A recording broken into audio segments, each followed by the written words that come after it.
Thank you so much, Shreyanshi. Good evening, everyone, and a very, very warm welcome to you, Daisy. Congratulations once again to you and the team at Cisco on featuring amongst India's best workplaces for women. And thank you so much for taking time out today for having this conversation with us. Thank you, Dylan. Thank you very much for the award and for having me here to talk with you, all of you today. Oh, we're absolutely honored and excited to have you today. Daisy, to begin our conversation, I think, I really want to first tell us a little bit about your journey with Cisco. You've been around here for 17 years in different roles in their enterprise, in their commercial businesses. What's it been like for you through these years as a woman leader in tech? I think, Dennis, you're right.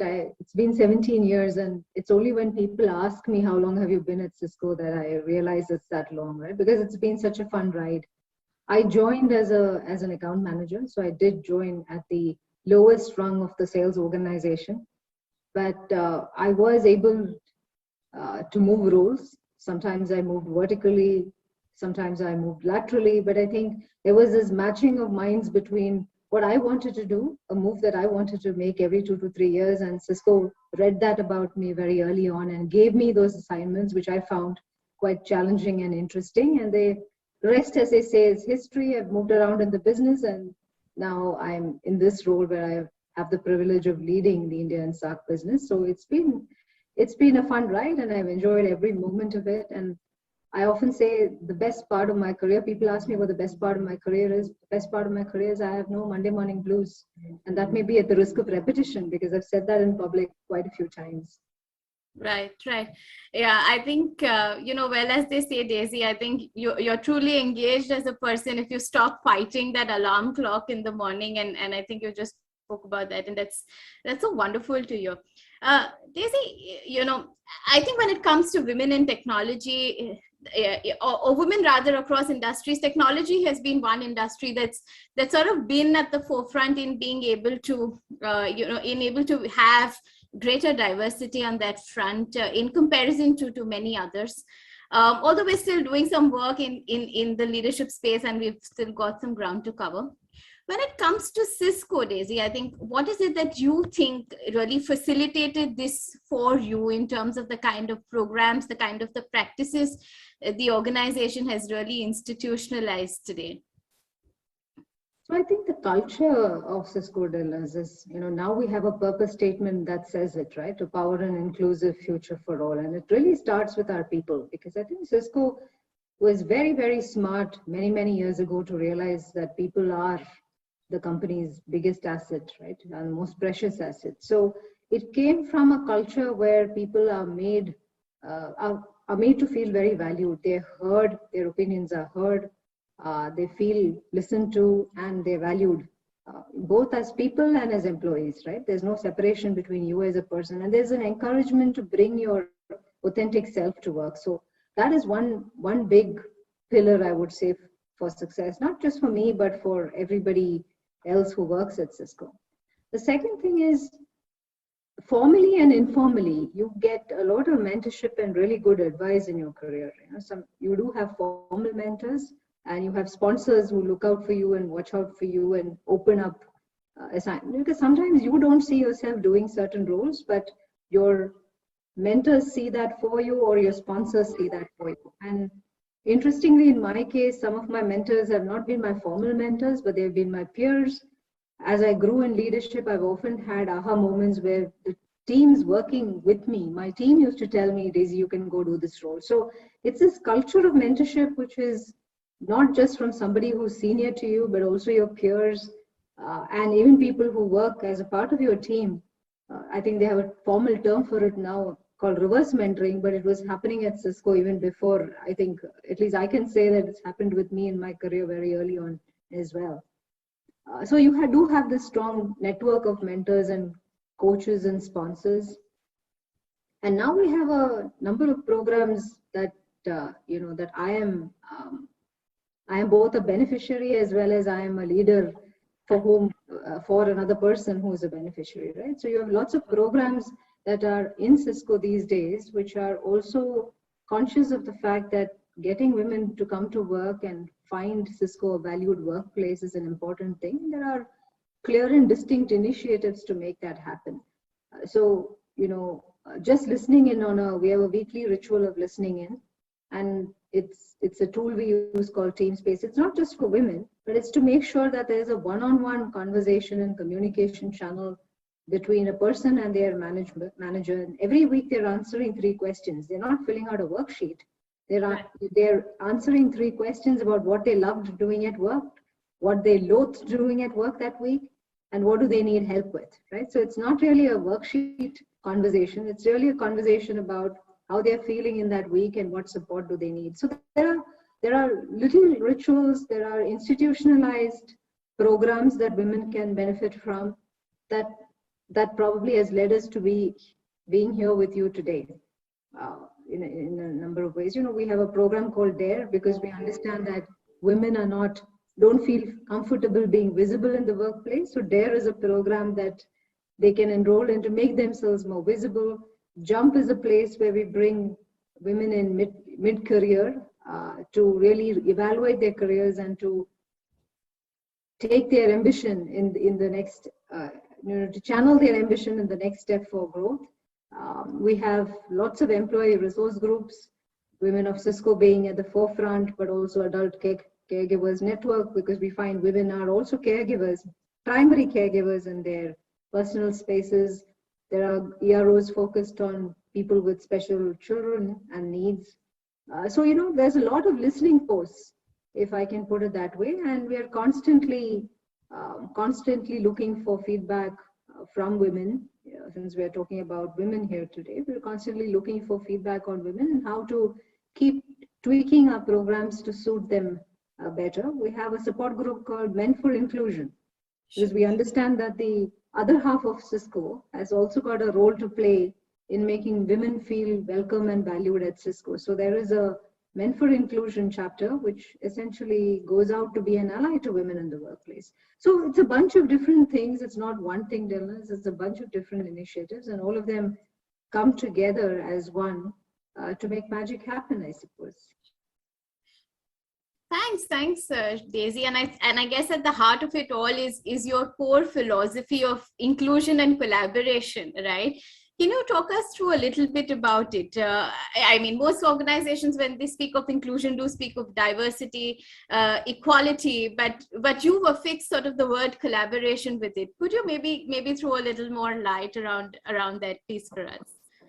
Yeah, I think we also changed our vocabulary from equality to equity a few years ago, and I'll talk about it in the context of COVID because maybe that's the best way to illustrate it, right? I mean, there's a lot of literature now about the difference between equality and equity, right? So, but one of the ways that comes home to us during COVID times is women who say that we can't take meetings till 9:30, 10, or maybe from 9 to 12 because very young children are attending classes from home, right? So they have to be there. If you're 4 or 5 year old child, that child really doesn't know how to operate. While we all believe our children are extremely good at gadgets, way better than we were, it's true that, a very young child still finds it difficult to boot up a laptop, go online onto whatever collaboration platform the school is using and not turn to a parent and ask for guidance and ask for questions. So we do have situations where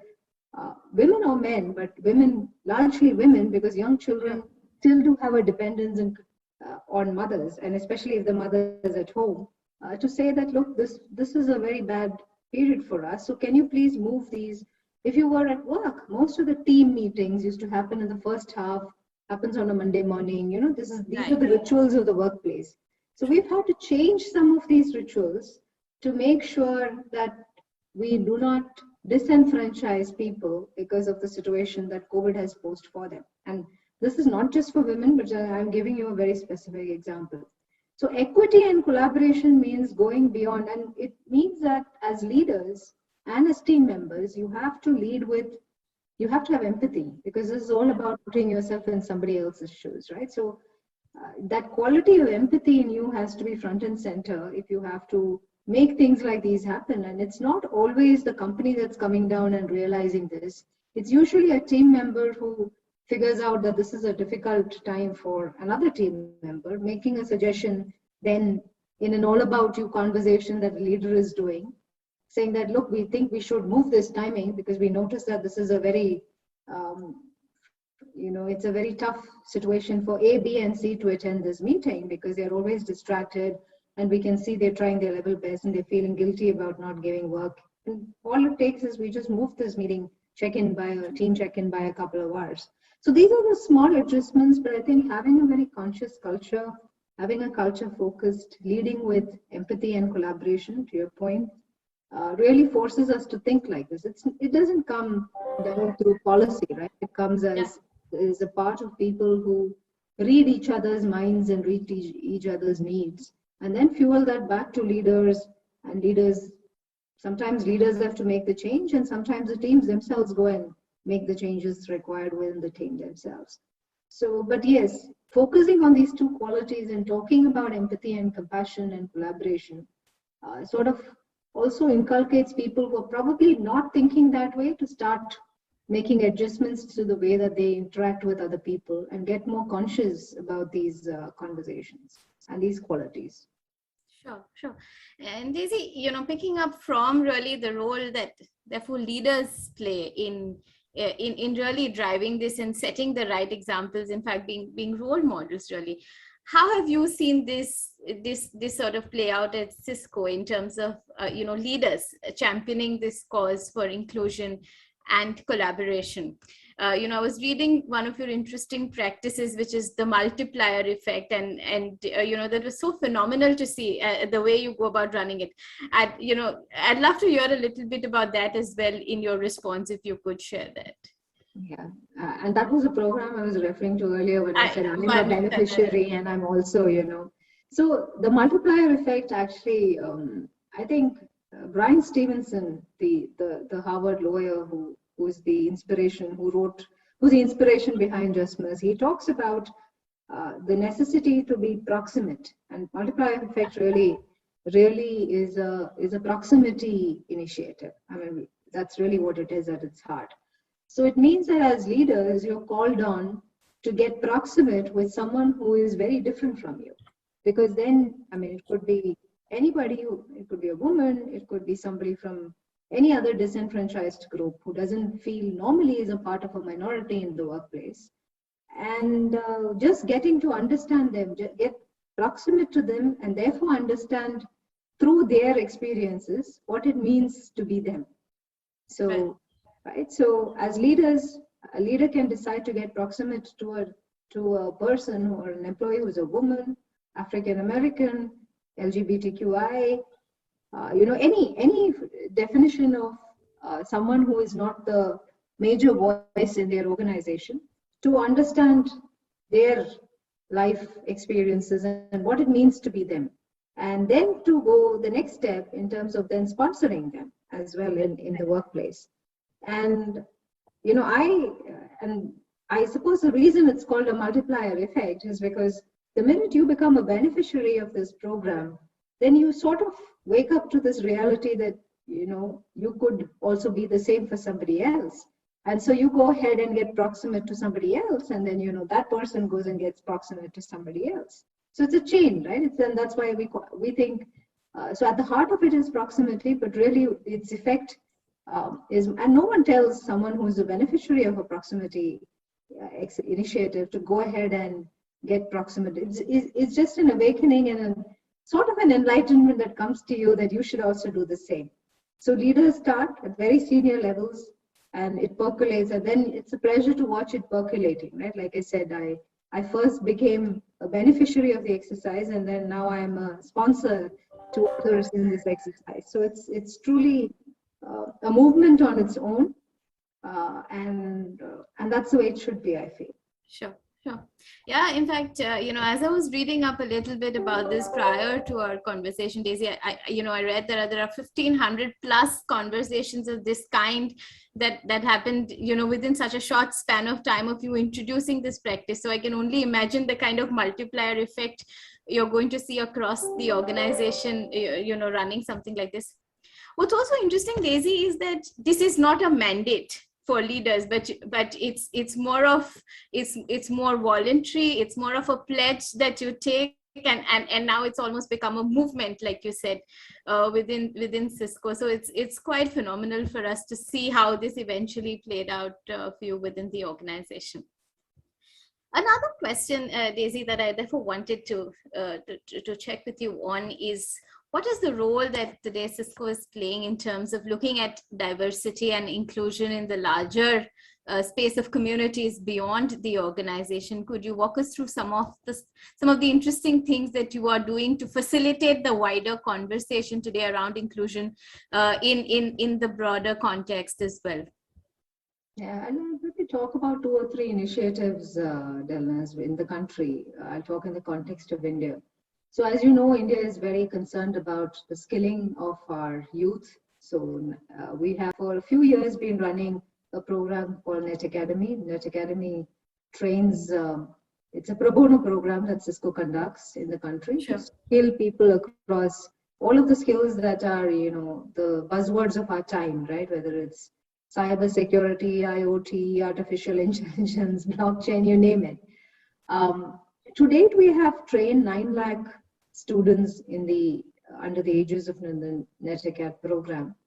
And about 30% of that is women today. And that volume of women in that program is growing, which I think is a brilliant thing, because one of the careabouts for India to become a $5 trillion economy is that we should have a better participation of women in India's workforce. So it's clearly a program that aims at skilling people to become more employable. And when women become a part of the program, then their path to economic prosperity it's a definite path to economic prosperity for women who come to the program. And of course, we're tied up with NASSCOM and MSD and all sizes and shapes of technical institutes in the country to bring this to students who have an interest in technical skills. Also, as part of that program, because cybersecurity again is a hot topic, as a country we need a lot of people in that area, and worldwide as well. That's a space which is extremely valued, and we are the largest cybersecurity technology provider in the world. So we're doing a special program called Boost as part of NetAcad, which focuses only on women in cybersecurity. So that's something that we are doing as well. The second conversation is around entrepreneurship and women's entrepreneurship.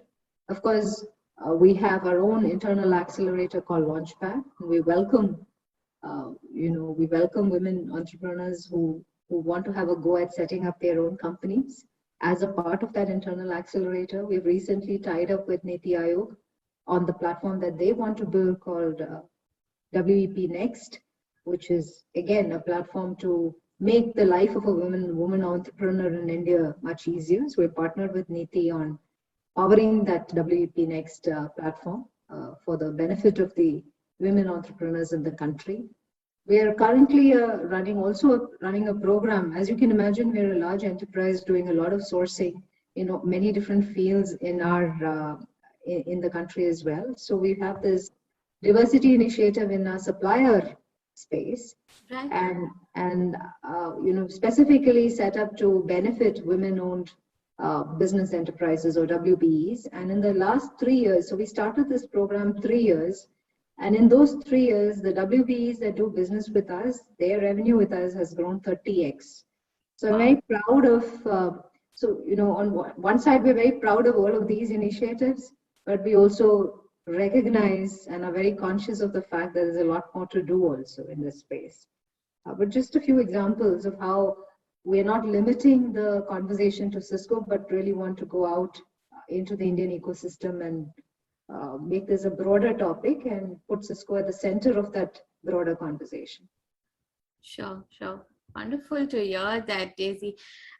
Daisy, therefore, you've got quite a bit of, of these elements working very, very well for you. If I had to ask you today, what's perhaps therefore your biggest challenge, as you take, take some of these initiatives forward, especially around inclusion, world over, given the entire social context today as well, what's perhaps in your mind, the biggest roadblock, or perhaps the biggest challenge that you foresee as an organization?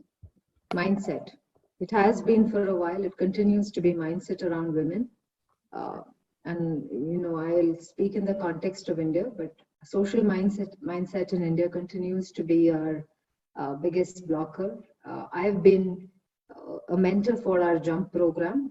I talked about the program where we bring mid-career women in mid-career roles to set up their next trajectory of growth in the company. And the stories I hear are fairly horrendous. It's a harsh word to use, but fairly horrendous.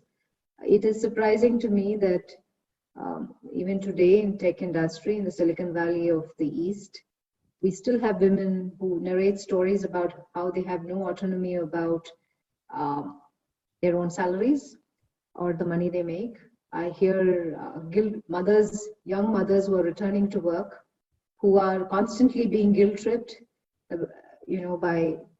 sometimes by the immediate family and definitely by their extended ecosystem, about how can they leave very young children at home and go to work. So we continue to see, I think, I thought that when I saw the Paytm video, which was made around Women's Day this year, I really, I could identify with that video. I am not that woman, but I could identify with that video because of the stories I've heard inside Cisco. So I think social mindset is the biggest blocker. We continue, so when we hire into Cisco, when we hire early in career, our demographics is fantastic. It is indicative of the population in the country, but we quickly have this life stage based bleed, right? Marriage, maternity being the two big spaces where the pyramid, the demographics start to look very different when those two life events happen to women. So one of our biggest focus areas is to run an active back to work campaign with women who we have lost from Cisco, and also women who have, decided to opt out of the workplace because of the pressure. Maybe it is social pressure, maybe it is their own priority. I don't want to dismiss that. It may also be their own decision to reprioritize their life at that point, but to encourage them through Back to Business initiatives, staying close to them and encourage them through Back to Business initiatives to bring them back into the workplace. But mindset continues to be our biggest challenge, Delnaz. 25 years plus since I started working, it still continues to be the biggest problem in this country. Yeah. And I know for a fact that, Daisy, as you say this is perhaps going to resonate with so many of us, who are listening into this conversation. Daisy, what is the role that perhaps the ERGs within the organization have played in your mind, especially within Cisco, to be able to address this shift, right? Because at the end of the day, as a woman, when you're also getting back to the workplace, you would love to be a part of that community that in fact gives you the confidence to say that, yes, I can definitely get back to doing it, or getting back to being as successful as I was prior to some of these life stages. If you could throw some light on how your ERGs have been facilitating this within Cisco, both in India and world over, because you've seen tremendous success with these programs. Yeah, so Delnaz, I have to tell you that I was also a skeptic till I was a skeptic when I joined Cisco, because as you can imagine, many years ago, women in sales, where I come from, women are rare, and when you do come, I came to Cisco with having done about 8+ years of WorkX. And when I first came to Cisco, I must tell you, I had to be recruited into Women of Cisco very actively. And I have a peer at Cisco. She wouldn't give up. She was the chapter head for the Women of Cisco network in Bangalore. And she kept coming back to me and saying, you have to join the ZRO, you have to come into our meetings. And I would say, I don't want to, because of course, at that time, when she would come to see me, the men around me would be smirking. Oh, it's again women of Cisco conversation, is it? So even more, you want to resist this conversation. Till I finally decided, I became good friends with her, so I decided to go to this meeting. I had no intentions of going back, but it was an eye-opener for me. I always thought everybody was like me, but when I went to that meeting, I figured out that some women have the strength to make their voices heard and to stand up for themselves, but a lot of women need support and help to make their voices heard. And I decided that day that I would be an ally, and I would be a woman who is an ally to what Madeleine Albright said, right? There's a special place in hell for a woman who does not help other women. So I really, in the space of an hour and a half, just hearing the lived experiences of, and they would come and say, I'm really sorry. They'd be ashamed to say, I'm dealing with this. And then you would have 3 other women who would say, oh, this is like, all of us go through this, right? The guilt tripping, the being coached to spend more time at home, or, whatever kind of issues. There are women who've gone through it before and battled it and come out on the other side. And just the power of hearing that from someone who's been through that same situation and come out better for it, just gives these women who think they are in it all by themselves alone, the strength to go down that path. And that's what EROs do, right? That's what EROs do, that it makes people feel that you're not in this alone. You have a bunch of people you can count on who have your back. And this is a very safe zone, and you can come and talk about anything. And mostly you will find other people who've had the same shared experience as yours and who've dealt with it very differently. So who show you the options that are available to you, right? So I think that's, it's this one person takes one person, or maybe 2, or maybe 3.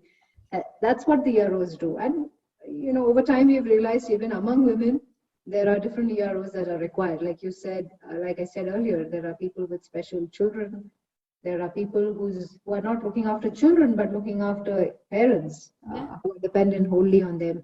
So then we decided that this is not like a one ERO which will address all of these issues.